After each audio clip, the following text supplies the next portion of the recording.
anxieties are definitely a real thing, but if you don't learn to manage your time, you'll never learn to manage your business. In the first year on Etsy that I started uploading, I started building those digital documents when I was recovering from 3 surgeries. Couldn't get up, I couldn't move. In between that, I was just managing like the customer service. I had 1 listing for the first 11 days and I made my first sale on that first listing.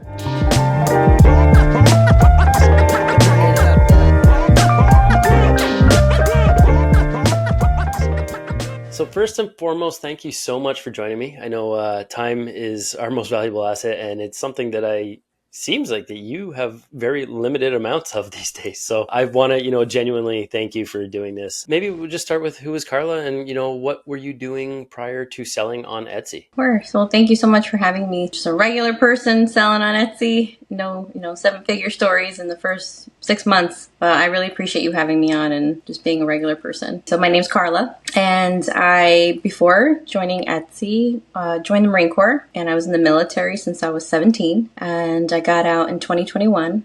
So my whole life, my whole adult life. Wow. And yes, so I went to school for quantitative economics. So I like numbers. I'm a numbers gal. I like data. I like looking at trends, analyzing it, and using it to make business-based decisions. I also do interior design work. So I also have a creative side. And so not creative like you, Jay, but creative in terms of like home decor and stylizing, your interior spaces. Definitely not graphic design. So creativity comes in many, many formats. So there's no wrong way to be creative. Yeah. I did get out of the Marine Corps, and within 30 days of getting out, I had 100% disability. And that's kind of where I left off. And I decided, I better start trying to have my family with my husband and just kind of continue with life now that door has closed and I'm, starting a new path. So going back to the time being kind of the essence, you said you better start. You got out, but with enough time to devote to starting a family now before, it was too late biologically, mentally, yes, financially, that sort of thing? Yes. So before getting out, we built a tiny house on wheels. I designed it because interior designer. And so we built it, my husband, my nephew, and I, in 7 days. We took leave because we were both active duty, and we built a tiny house on wheels, moved it out into the mountains while he was at a duty station, and I was transitioning out, and we lived completely off grid in a tiny house. And I was 30 as I had just gotten out, and I, better time than ever with me transitioning and him in a new duty station where he was non-deployable. What a good time to start planning to have our first baby, that I know he would at least be home during that position to be there for the birth of our baby, which is very rare in the military. Yeah, sounds like it. And I've got some military family as well, and it saved my uncle, but they've all been fortunate enough to serve a full kind of term, I guess, and then retire predominantly on their own, on their own accord, their own volition. But what was your exit from the military like, if I can ask? Was it self-decided, or was it like forced? Like, was it a medical thing, or? Yes. So when I finished my deployment in 2016 to 17, I got home and they transferred me locally, and I had a lot of, shoulder issues and knee issues and things like that. So you kind of get fixed up a little bit and they evaluate where you are. And I guess I had so many physical issues, especially over time, that it was more of a suggestion. Like you can either get out on your own terms, or you're probably going to have to get transferred over to a Wounded Warrior Battalion, which is just like a kind of like a holding place where they kind of fix you up, take care of you, and slowly transition you out when you're ready. So it's not such a rip the Band-Aid off kind of a situation. So I chose to go on my own terms. Okay. Yeah, I guess because that's, especially going in at 17 and being there for your entire adult life to up until 2021. I guess it's a completely different world when you're entering that civilian world too, right? So first and foremost, I got to say, thank you for your service. We're in different countries. I'm a Canadian, currently living abroad, but I also have absolute respect for the people who do the things that not everybody has the guts to do. Right. So there is that. It's a genuine thanks for that sort of element there, because next to, not next to, but including healthcare, education, and government, I guess, employees to that degree, for a lack of a better word. I mean, those are the things that keep us afloat, right? Those 3 things. So it's a genuine thanks. Thank you. You've exited the military. You're just flipping a switch here, right? Like a massive mental switch. Like you're going from full throttle. Like, I guess let's start with how intense that military career was for you towards the end of it, what you were doing, and then what life was like as soon as you got out before you decided to get into any kind of Etsy. or online? So my last duty station was in North Carolina, and it was at a little base called Camp Geiger, which is where all Marines out of boot camp go to kind of learn their jobs, right? To learn how to. So now you went from transition to boot camp from civilian to Marine. That's what the purpose of boot camp is. And then you move over to School of Infantry, or SOI. And so that's just where you're going to learn your profession. Are you going to be a communications Marine? Are you going to be an infantryman, artillery? That's where you learn your job. And it's just Marine Corps training, MCT. And so that was my last duty station, and I transitioned out. A very tough decision because I loved what I did, and I breathed it and lived it and bled it every single day. And it was very hard because of the people. Because that was my family. I knew them more than I even spent time with my own family. Sure. And so it's just so many relationships there and so much history and just camaraderie that it was very difficult to leave, but it was a decision that we just decided together that it's probably best for my health to go ahead and transition out. And it was very, very, very hard. I felt like on another planet, and I felt so out of place, like almost as if everyone's looking at me, or did I say the wrong thing? Is that not the right word? Even to this day, I do the same thing. I'll say, what's the battle rhythm? And people in business look at me like, what does that mean? I'm like, like strategic planning for a routine, but it's like strategized. And they're like, a schedule? And I go, no, it's not a schedule. Well, is it a routine? Nope, it's not a routine either. So there's even a difference in language that I had to get used to. So resumes were hard. Sure. And trying to find another job, I just felt foreign. And it was very difficult. So I just decided to, you know what, I'm just going to take a break. I've been working hard labor since I was 17, and I just want to heal. And that's what I did. I just took some time and lived in my tiny house with my husband and my dog. And I just spent time in nature and hung out with my husband when he got home from work and just did my surgeries one at a time. My little time off, I took about a year off. Okay. And then your surgeries are a result of your service? Well, I still need, but I had several injuries. I had shoulder injuries, knee injury, broke my foot a couple times. Just, the regular rattle of your brain and, traumatic brain injuries, all the craziness that happens. These are things that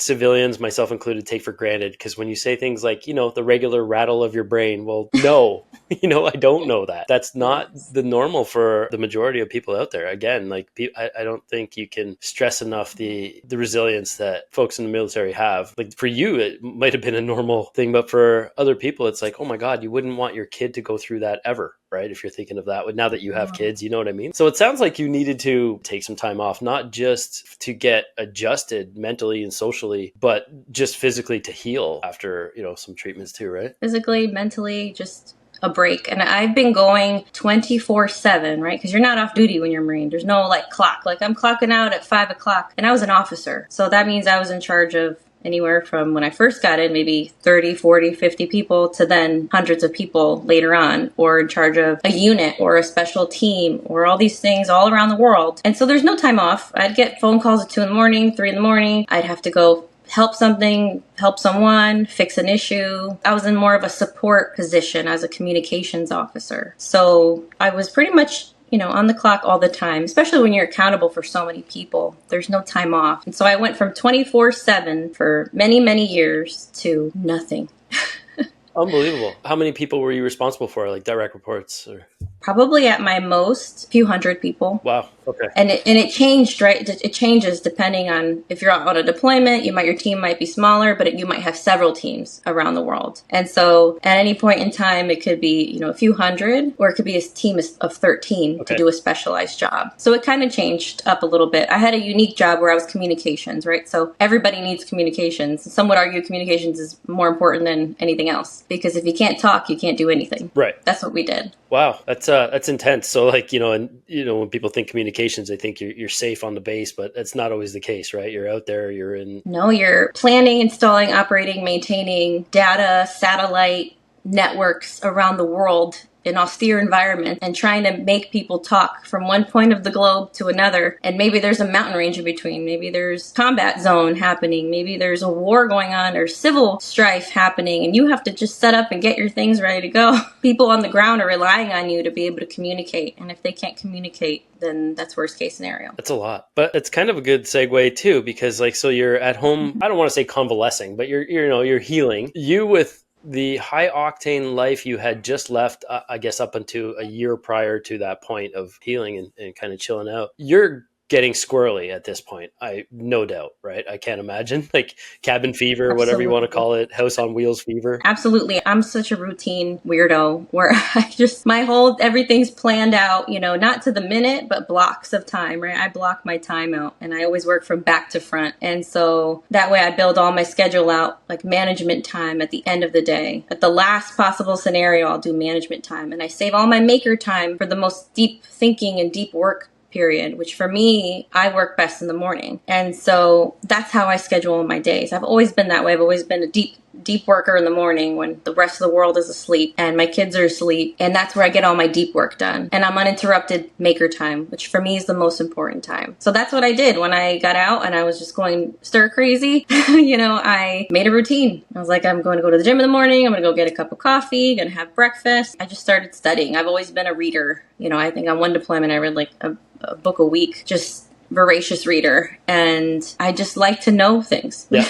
So I did that. I started studying and researching things and trying to figure out maybe what I wanted to do. And then we also started doing our infertility to have a baby. I was having trouble conceiving. Okay. So I got to do those appointments, and then I got to do some research and study and some, soul searching and figure out who I am now that I no longer hold that title of Marine. Well, who am I? That's all I've ever been. Really, basically a kid at 16, 17 years old, like may or may not have had a job stirring coffee somewhere or not at all yet, right? And going from that to kind of like a full throttle, the Marine, and then knowing that for more than half your life or pretty close to, and then kind of just going back into a world that you left at 16 or 17 years old, right? That's heavy duty. Starting to, read and educate yourself, the soul searching, what you want to do. What led you to Etsy? And was Etsy kind of your first online kick at the can, or was there somewhere else first? Did you try a few things? I did try a few things. I applied for some more project management style, because that's kind of what I was used to, right? Managing people and managing stuff. Lots of multi-million dollars worth of things at all times and lots of people. So it's something I'm good at. I'm good at high stress environments. I'm good at leadership, good at leading a team and solving problems, right? I was paid to solve problems. That was my main job. And that's what I was looking for. And everywhere I went, it was just like, you're going to have a baby, so we didn't want to hire you. Wow.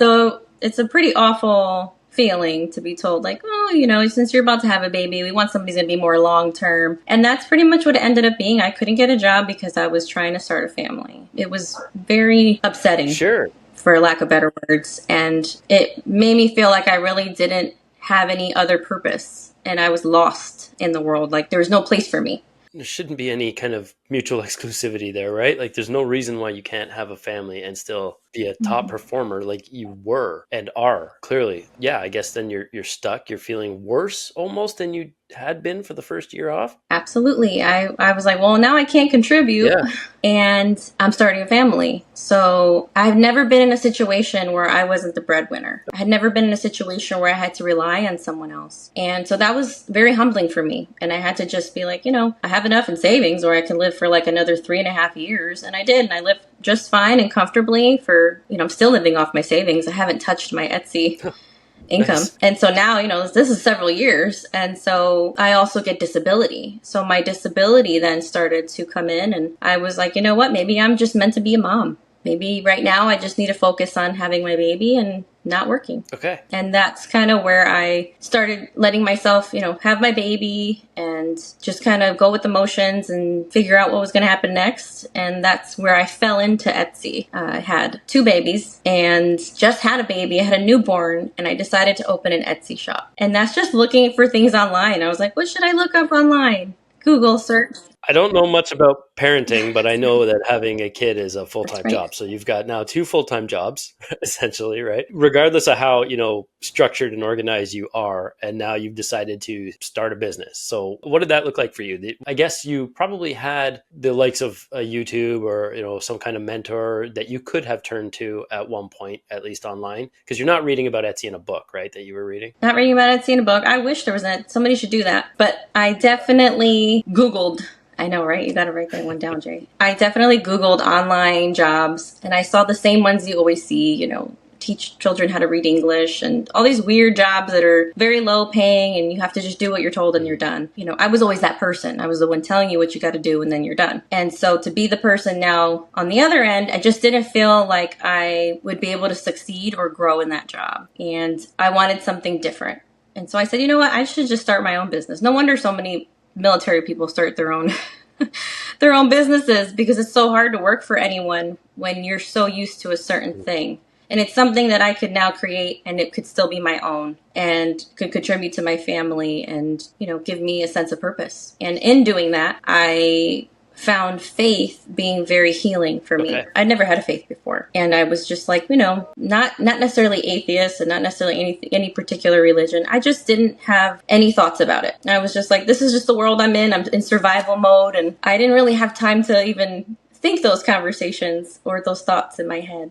And so during this period of time where I'm having my baby, my family, I thought about that for the first time, about faith. And what are we going to teach our kids? And things like that, that I never really thought of before now became forefront in my mind, like their values. I have to teach them a foundation to be good people and contributing citizens and, do the right thing when no one's looking and have integrity. All the things were instilled as a Marine Corps, which I grew up in. And so did my husband. He joined as well when he was 17. And he's still in. He's at 22 years. So we both had those same foundations and values. And so that's kind of what started the birth of my Etsy shop. I was like, I should do a faith-based shop. Okay. So like religion for you, or a faith in particular, kind of provided a sort of systematic sort of structure that I guess you're in for or were used to. It kind of like allowed you to kind of, I guess, transition some of that, the whys and the good teachings of the military in a way that was more family-based, I guess. Does that make sense? It was a family. It had good ideals. And, it's the antithesis, right, of the military. And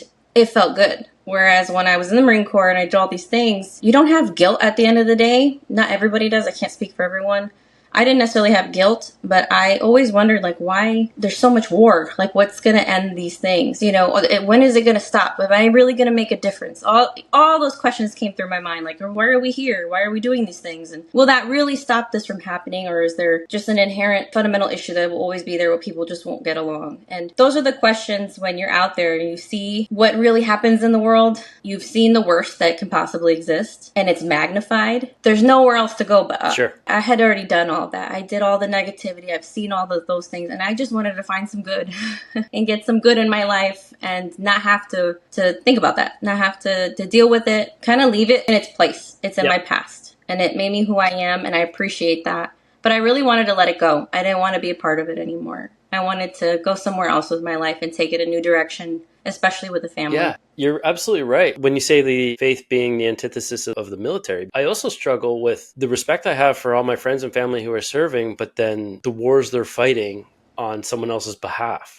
Right? Is it for the greater good, or is it for something else? Because like if you removed faith or religions from the planet, there is a case for having 80% less wars in terms of not the religion being responsible for it, but war waged in the name of religion. Right? Or using religion as a scapegoat. So super interesting. And that's why my particular faith is neutral or politically neutral. We have brothers all around the world, brothers and sisters of our faith. And so if you just thought about that for a moment, if you were to pray to God and you were on the war field or the war zone and you were to pray, what would you pray for? Would you pray for your side to win? And if you did that, what is God supposed to do with that information?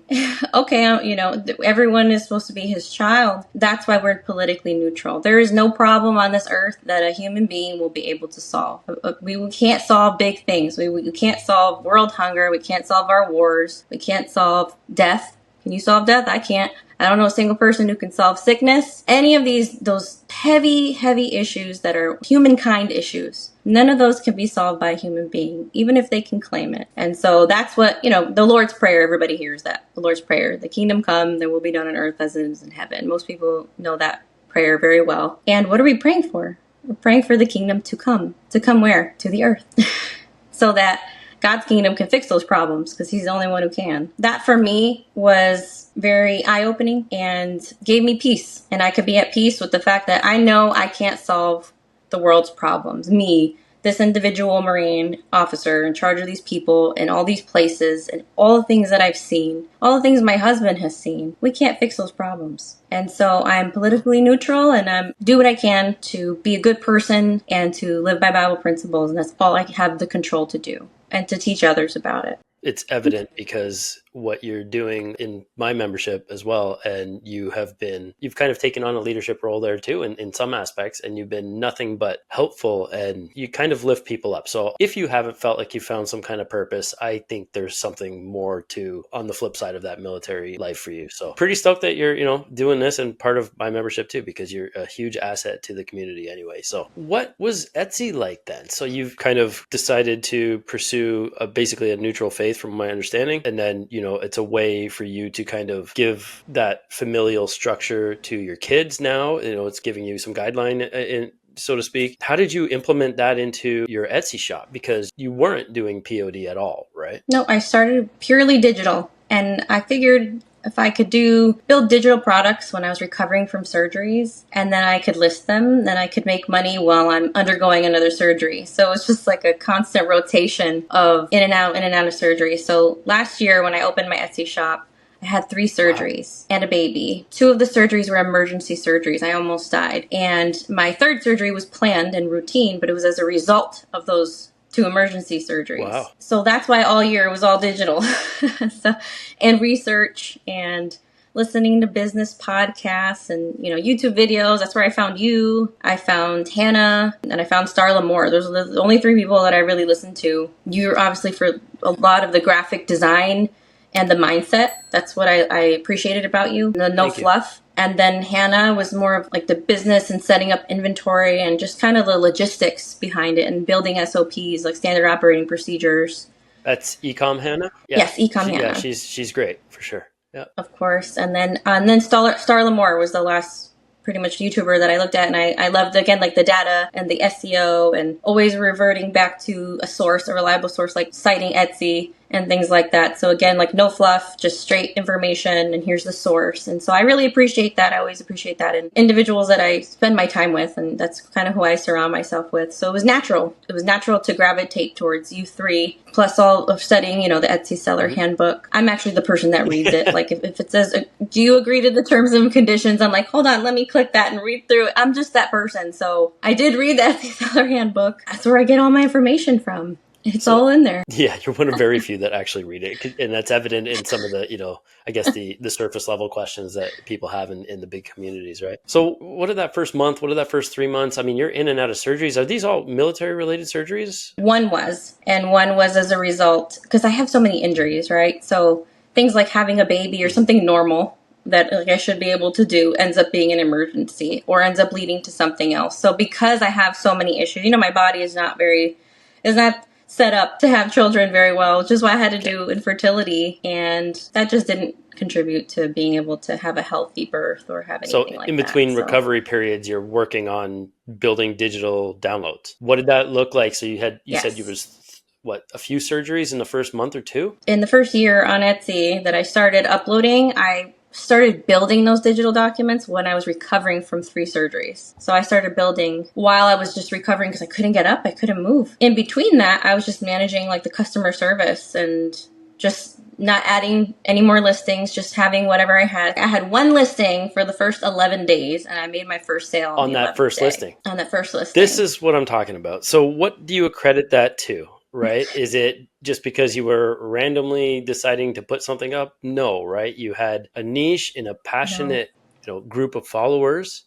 Did you fill a hole in the, a gap in the market? Was there something missing that you knew? Yes. So the day before I opened my Etsy shop, I just took a blank calendar, like a wall calendar. And, I just filled it with demand. And I was like, okay, I see that there's a gap for, let's say planners. I see there's a gap for lunchbox notes, whatever it is that was digital in nature. And I opened a calendar and I was like, when would people buy this? Well, lunchbox notes before school starts, right? So I planned like 3 or 4 months out to have that already listed before that started. And I just made a product creation calendar based on demand. And then I worked backward. So then I planned in my times where I was going to make those, when I was going to have them listed, and I just worked backwards, right? So I had all the big stuff first, the goals, and then I just planned ahead of time when I was going to have it listed, when my photos were going to be done, how long it would take me to build that, and that was it. And I just let the data lead And I me. think that's such a great point, right? Because it's like if you don't have that end goal, then it's a lot harder to have kind of like that thought process that gets you from point A to point B, right?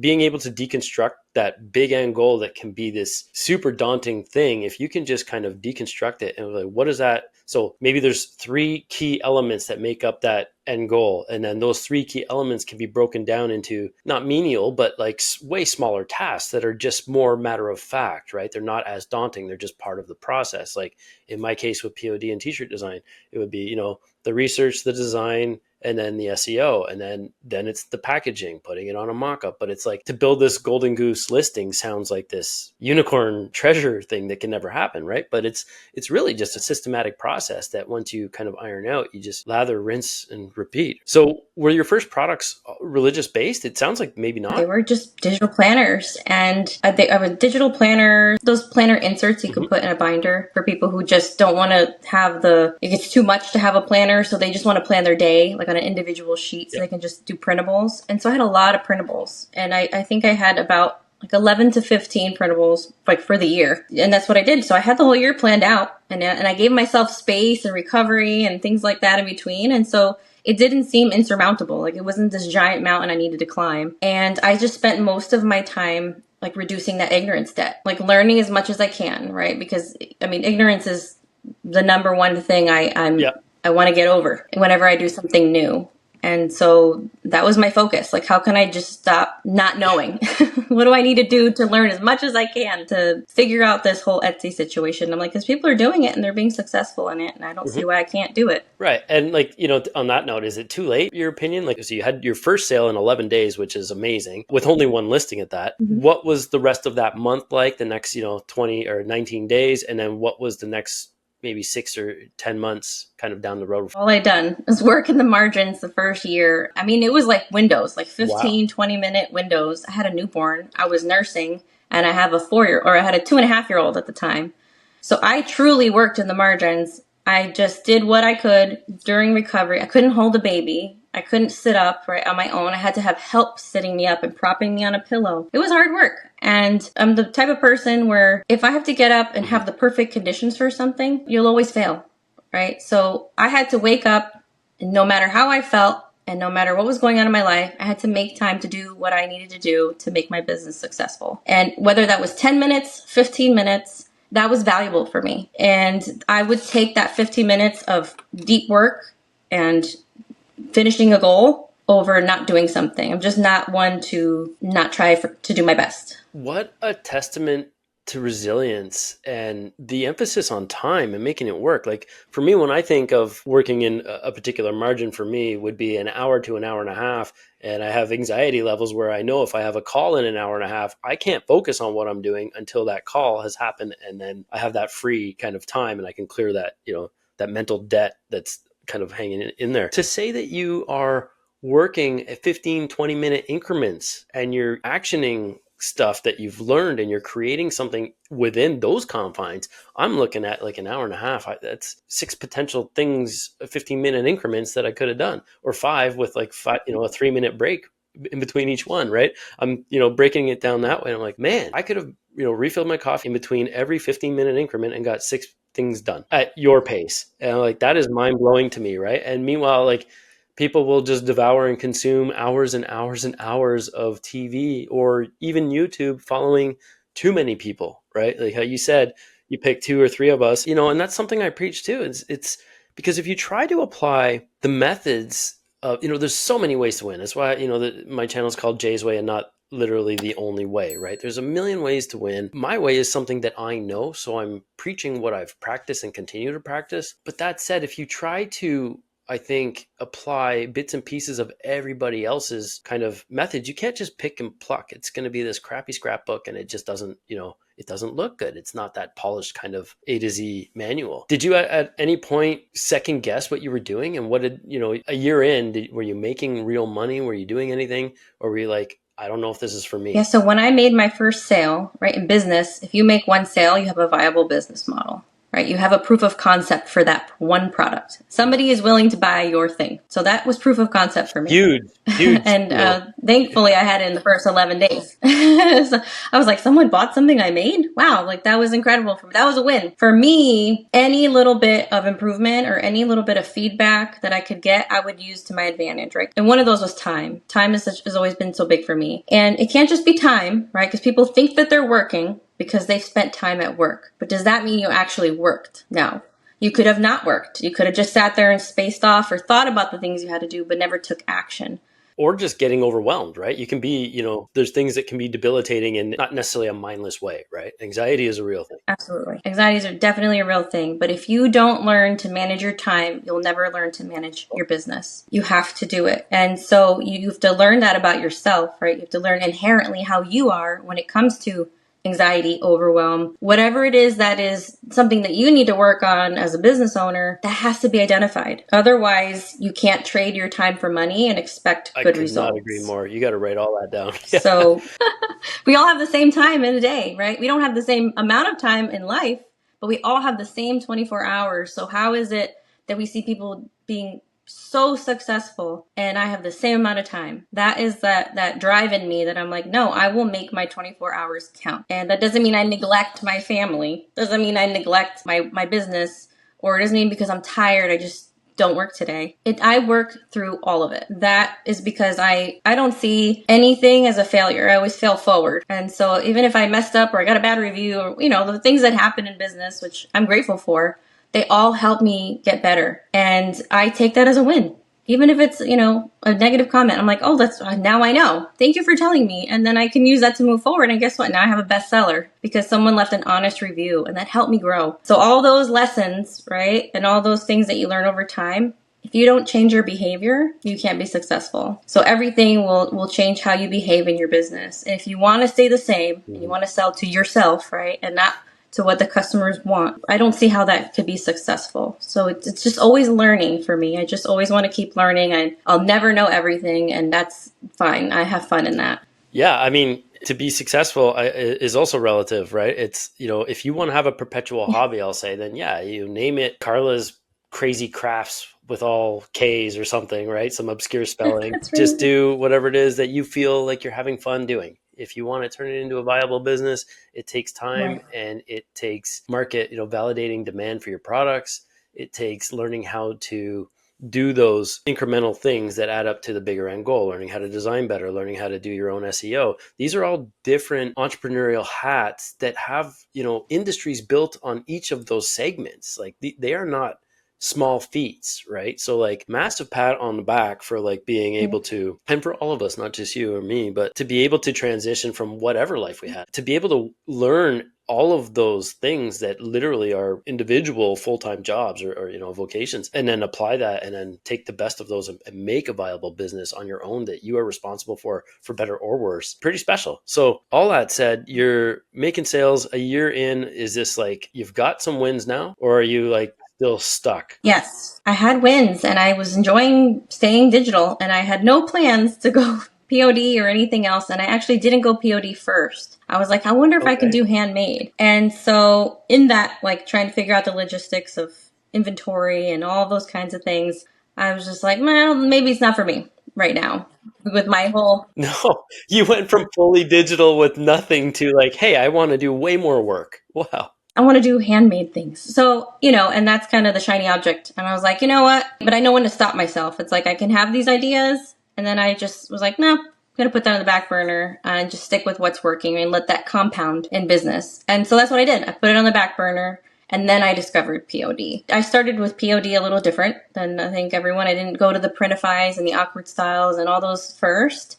I went to like these side companies that they only do this one thing. Like they'll only make my books. And so that's what I started with, was just writing my own journals, writing my own like prompted journals or guided journals, workbooks, things like that. And so I had one publisher who would publish my books, and then I would sell those on my Etsy shop. So were these printable versions of the digital files you were already selling? So, I let the data lead me. And if something sold consistently, of course, I would try to make it better, improve the value proposition for that product. How can I make it better?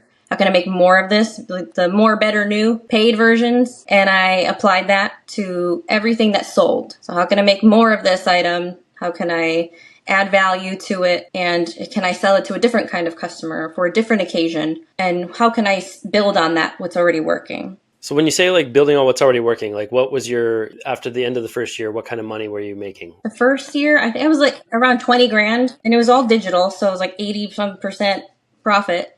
So it's pretty awesome. And so I just reinvested it. Everything just kept, I haven't touched a penny of my business still. And everything just stayed in the business, and I could have my, my premium Printify now and things like that. I just used for that, and whatever software I use, and I just reinvested it into the business. The more money I figured I poured into myself in terms of my education, memberships, and things of that sort, then in the long run, that's going to affect my business, right? Because for me, business is measured in years, in decades. Okay. So not in the annual or the monthly. It's right. It's like, what do I see myself in 10 years is where I build backwards from, not just in the next couple of months. And so if I establish that foundation now and those SOPs now, then I can, when I have to hire out, I can do that, right? And I can give somebody something and train them up on it. Standard operating procedures for those of you who don't know? Yes. In the Marine Corps, if you do anything more than 3 times, right? And there's more than 3 steps, it needs to be written down. And same thing in business, right? If you're ever wanting to grow your business, then you would need to hire out at some point, and that person would need to know how to do it step by step. So I asked this of everybody that I interview or have the privilege of interviewing, like, was there a moment when you were ready to potentially give up? I'm going to guess no with you. It just doesn't seem like you are that person. Nope. Okay. Hard, fast answer. Unless I say I'm just done and I have no plans on doing this anymore, that's the only time I will stop doing something. If I just don't have any joy in it, like I don't have an inherent desire to do it anymore. If I just don't want it, I don't like it anymore.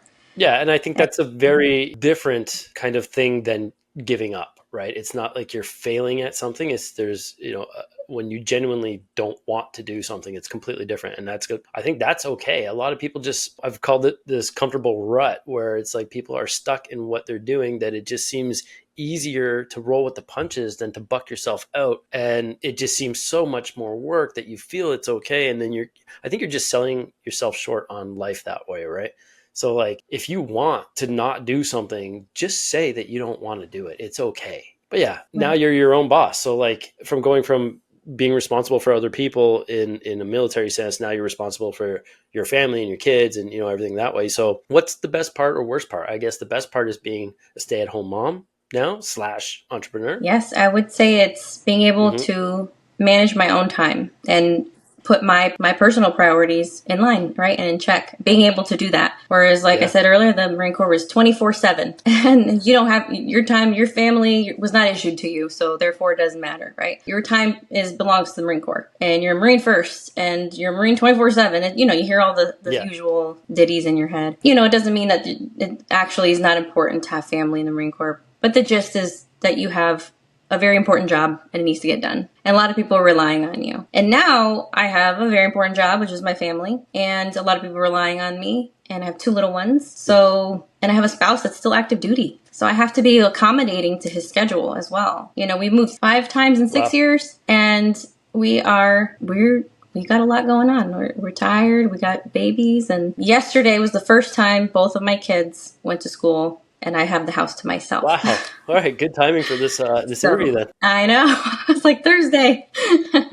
So with all that now, kind of everything you've been through and know to date, I believe that we're all where we're supposed to be. And if we had made different changes, certain things may not have resulted. And I'm talking about predominantly the positives, the way they are now. Is there something you would maybe tell your past self, knowing what you know now, going back to, your first day out of the military, and then even before that at 17, when you made that decision to go full throttle into the military? I would tell myself that your biggest cost is ignorance. I spent a lot of time just pressing the I believe button and just taking people's word for it, right?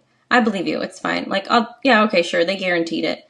But I never took the time at that age to find out for myself. And so now I'm a very big promoter of, cite your source. And I always want to go back to that. You can probably see that in your membership too. I'm always like, here's the link. Because I just want people to always be informed and to feel confident about their decisions. And that's something that I wish I had earlier.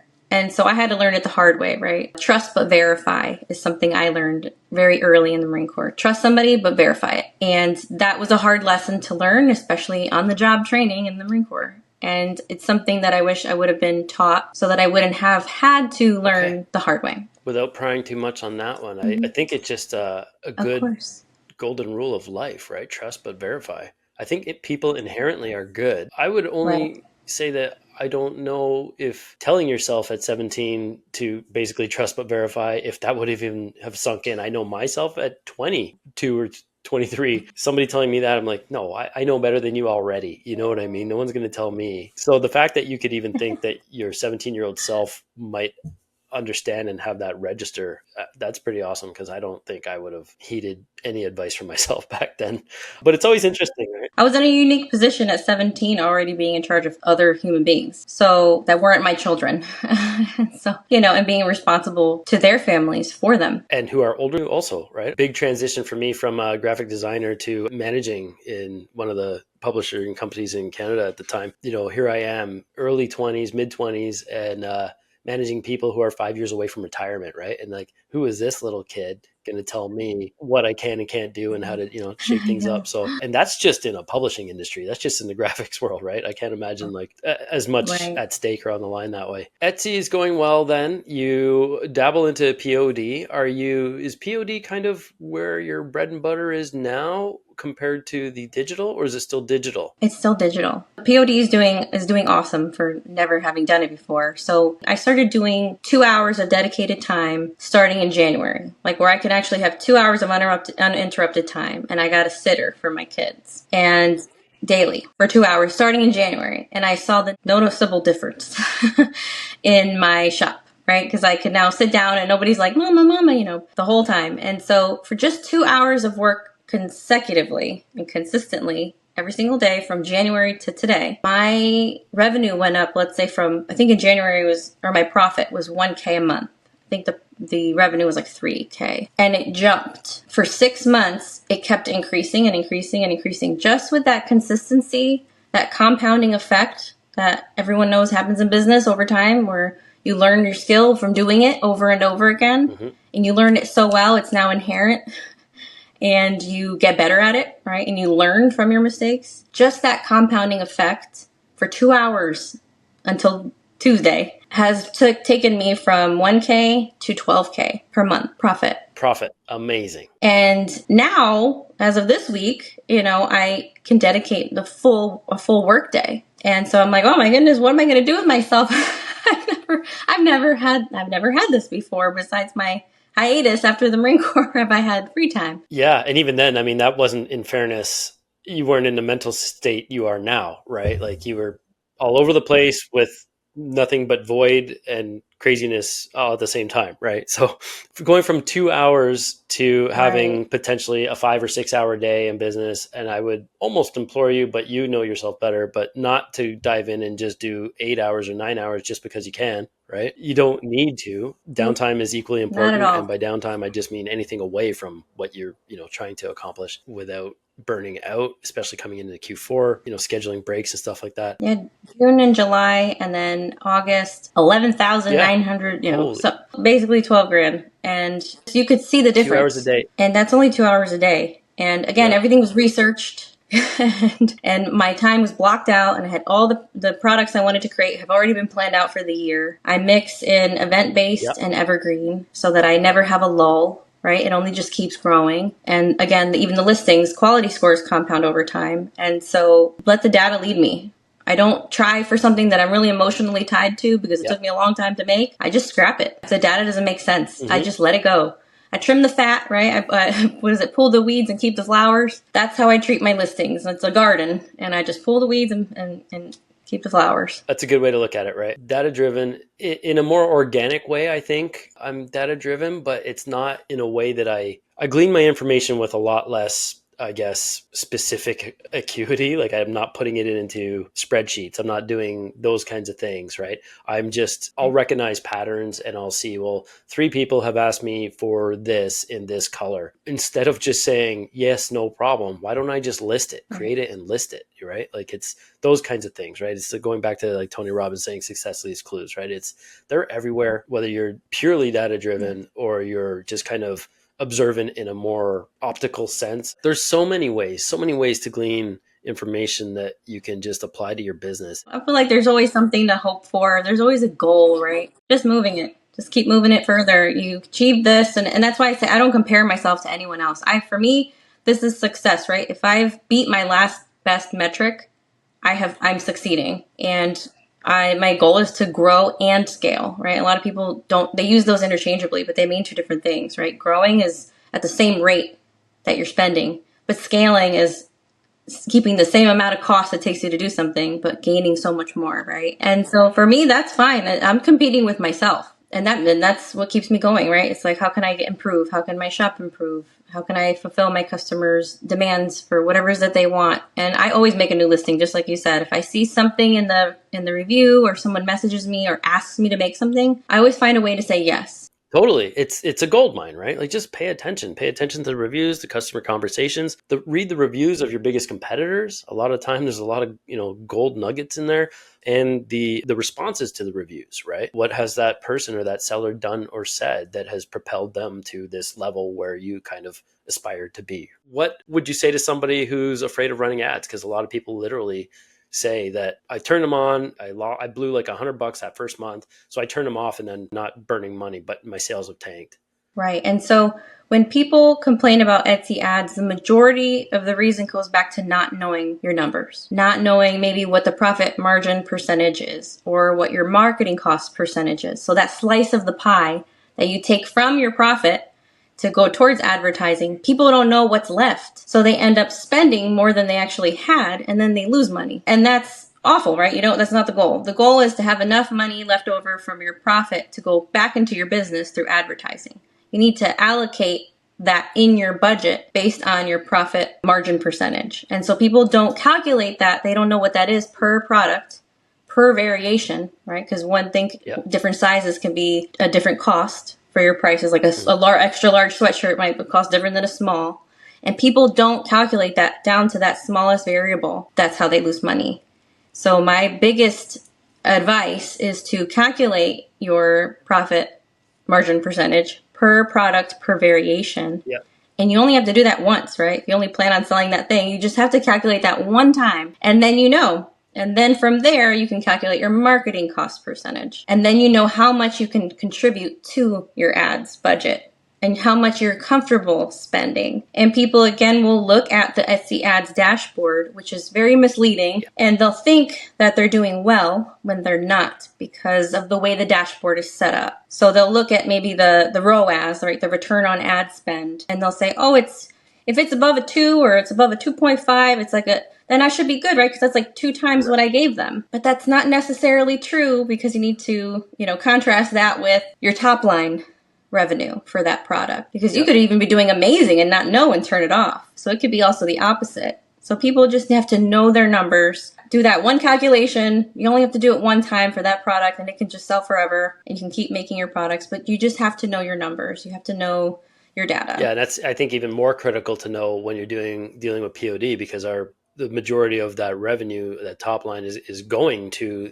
the fulfillment, right? The printing, the packaging, the shipping, which is, it's the double-edged sword, right? The silver lining is that you don't have any inventory to manage. You got the freedom for location ultimately, right? For me, that's the biggest one. But you also don't have the profit margins that you would if you were, for example, making and creating yourself, right? My wife, Stacy, and I had our own t-shirt print shop through COVID. It was a pivot that we made, a decision we made to go all in on that because pieces of the puzzle were available to us to continue to have a sustainable business and potentially very quickly double or triple our profits. It just seemed like a no-brainer, especially in a time where we were not able to do the things we like travel, not able to even cross certain provincial borders at some point within Canada. We were isolating. We had just purchased a piece of property that was kind of country surrounded.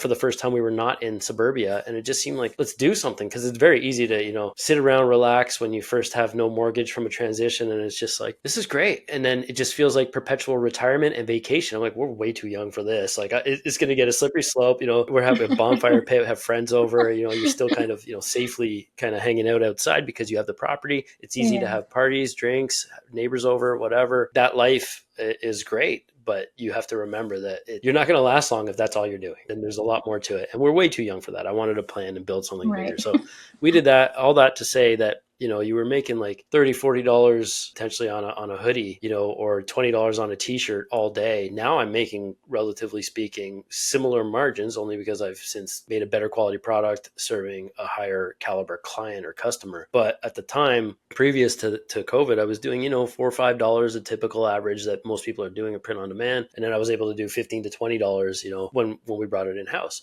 That said, you're now working in your business as opposed to on it, and we're on our feet. We're printing come Q4, like 10 hours, 12 hours a day, packaging, like gummy fingers from the pre-treat that's spraying on the machine. You have the machine maintenance, all the other things. You think you just buy equipment, you're printing a shirt, you're packaging it, and you're sending it out the door. No, you have to print the labels, you have to apply the labels, you have to do the maintenance on the machines, you have to clean the print heads, you have to make sure that the shirts are pressed and no wrinkles before you're printing. Like, there's so many microscopic details that nobody tells you, right? But everything I think is figure outable that way, and we were determined to win, and we were able to basically be in the black by the end of that Q4 from getting that equipment. So, and then the world opens up and we're back to, the freedom from location bit. It's like, we are never going to get locked down again, at least, in that particular way. I understand it was, all for the right reasons, but at the same time, if that is going to happen, I want to make damn sure I'm somewhere where I want to be and not where I am stuck, right? So to have that choice, is that like one of the best parts about knowing your business for you? Is it being able to eventually travel? Is it being able to be home with the kids? Like, what's probably the most fulfilling part about doing all this, aside from, beating your scores every month? Yes, it's we don't spend on unnecessary things, but we do when we want to. And we want to be comfortable to be able to do that. Both my kids, they go to private school because I can send them there with my Etsy money, if I wanted to, or I can send them there with my disability. But the goal is never always to just make money. It's to have, like you said, like that lifestyle. And we love traveling. And that would be something that we're going to be able to do more of when he gets out. And take our boys there and take them to our favorite places. Wow. My favorite place in the whole world is Taormina, Sicily. I mean, it is amazing. Amazing. And I would love to take my family there again and you cannot spend time together, right? Because you can't get that back. And so even if this is just for right now, even if this is my Etsy season, maybe for a few years, that's fine. One of the single best parts about it is that you can do it when you need to, right? So you're not bound to this desk. You're not bound to a particular location. You don't have to ask anybody for time off. You don't have to schedule, eat lunch within your lunch breaks, but also a benefit, right? The lowest on that echelon in that corporate scenario where you want to take time off, 2 weeks off is all you get, or 3 weeks in your first year, if you're lucky enough to get that these days. But because of seniority, you can't even book it in the summer months. Like, you're stuck in booking in the fall or in the early spring. Those are all little things that I took for granted until I was like, wow, I'm like, yeah, let's go do it. And then, some friends are like, oh no, we can't, we have to work. And I'm like, oh yeah, I forget sometimes, right? But any Q4 tips, advice that people can implement right now? What are you working on right now? And Q4 prep last minute, I guess. And what would you tell somebody who's kind of like either successful and wanting to get a little bit more sales in the door for Q4, or brand new, or maybe this is their first Q4? I would say if you're a beginner and it's your first Q4, gather as much data as possible. See even if you, let's say, you're listing as much as you can and doing, the things that you think are the right thing to do now, you're not a failure if you don't make $1 million in the Q4. And use that time instead to let that data lead you. So where you got your visibility, what worked for you, what didn't, just use it all and count it all as a win, and let that ignorance, pay off that ignorance debt, and keep pushing. So even when you don't feel like doing it, you do it anyway, right? And that's what makes you better than yesterday. And for those who are doing really well, I would say analyze that data and see if you would benefit from things like Etsy ads. See if you can add fuel to that fire and have it explode because it's already performing well, and come up with your own strategy that works for you, because there's so many different Etsy ad strategies depending on where you are in your business, how much you're making, what your best sellers are, and identify that. Sometimes your best seller is not what's making you the most profit. So you have to be able to do things like that, right? I have a really best seller, but maybe you're only making your $4 or $5 on it. So how can you improve that? And then for everyone, I would just say, take this time when you're getting all this traffic to figure out how you can serve your customer for another 4 to 7 years. So don't always put all your eggs in your Q4 basket, but instead, how can I keep this person coming back to my shop for the next 4 to 7 years, increase their LTV, right? Their lifetime value. And that's where you make your monies in the long run. I love that you said that, because so many people think that nobody cares about your shop. They find a listing in search results and that's all they see. They'll never visit your shop. The branding doesn't matter. The theme of your shop, the niche. My wife and I have so many repeat customers. Like, I shake my head when I hear this, and people preach this stuff to new sellers. Like, it is just, from our experience, not true. And I mean, it sounds like when you're talking 4 to 7 years, I'm talking hopefully, a few times in that year, but 4 to 7 years, that is basically the exact opposite of what, we're being told, right? By a lot of people. People message me because my faith group is so small. We're only 8.6 million in the world. And I get messages from people like, oh, sorry, I didn't get back to you so soon. I had this happen in the family. And I'm like, oh, I'm so sorry. And then she'll send me her phone number, and now we're texting. And I call her and I'm like, how's your mom? We're such a close community that can do that. Like the highest search results for one of my products is probably like 600 people on Etsy are looking for my product. Not a lot, relatively speaking. Right. That just goes to show you, right? That's like the highest demand that I could find. But I'm still making good sales, and I'm building a good relationship with my customers, and they do check everything. They look at the about section. They read my story. And these are all things that Etsy has said will impact your shop score overall, right? I mean, if you're not going to take it from Karla or myself, like, read the handbook, right? It's mind-blowing to me, because like having a repeat customer, having, retargeting that customer, or just having that door open is so much easier than getting that customer in for the first time. And it blows my mind when people have this kind of, I call it like spray and pray, right? Like, just hammer out a bunch of stuff as you can and spray it everywhere and pray that the people come. If you do everything with intention, if you literally build it, they will come. Right? Thankfully, you're also building a bit of a training for Etsy ads. So maybe just let us know a 5-second thing about that and where everybody can find you. Yes. So I could probably be easiest found on Facebook.